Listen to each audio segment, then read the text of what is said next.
For centuries, there was a pagan chapel on Wieringen, Netherlands. It was actually a small church in Stroe, but according to tradition, a pagan temple had stood there even longer ago, at the spot where the Smerperweg, Veldweg, and Stroeweg intersect. That's why the Wieringers often referred to it as the pagan chapel. In the 19th century, the building was demolished. For years, a beautiful cemetery with a small shed stood on the highest point of the mound. The cemetery is still there, but the shed has since been replaced by a new pagan chapel. It is a charming little structure, compact and with attention to various details that refer back to the original, much larger, chapel. A group of Wieringers worked for years to realize this building, and with admirable dedication, they achieved this result. Golden Clapper. The spot at the Stroe crossroads is one surrounded by many stories. The land where the church once stood and the surrounding area have been thoroughly and repeatedly dug up over the years by treasure hunters. All were hoping to find the legendary treasure, the golden clapper from the church tower.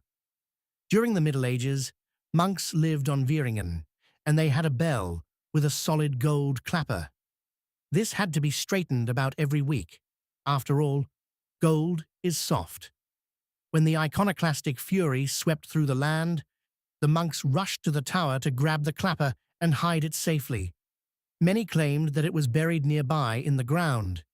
Despite all the searching, nothing has ever been found. An impression of the original chapel can be seen at the Jan Lont Museum Farm.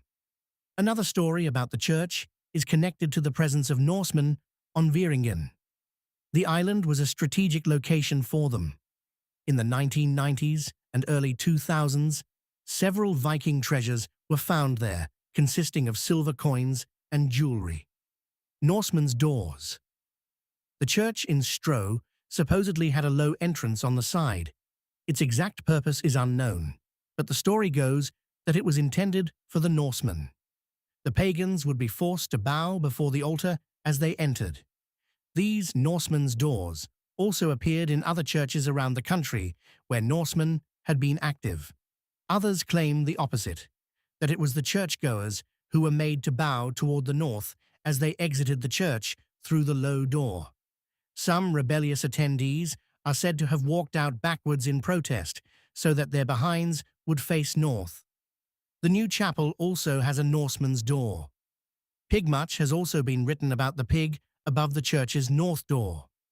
It was a stone measuring 60 by 45 centimeters, featuring an image of a pig. Its head pointed east. Many have puzzled over the meaning of the image above the door. Some believe the church was dedicated to Saint Anthony and that it was his pig, but in some books, it is said that the pig was meant to keep Jews away from the church. That doesn't sound very plausible.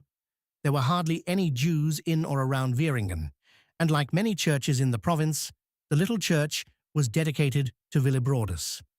One possible explanation is that the stone originated from the pagan temple that once stood there in pre-Christian times, and it was transferred to the new church as a compromise. For the Germanic peoples, the pig was a symbol of fertility and prosperity, and many Germanic gods were associated with the animal. Christians didn't like it much, but perhaps the pagan islanders would come to church more willingly if there was something familiar to them.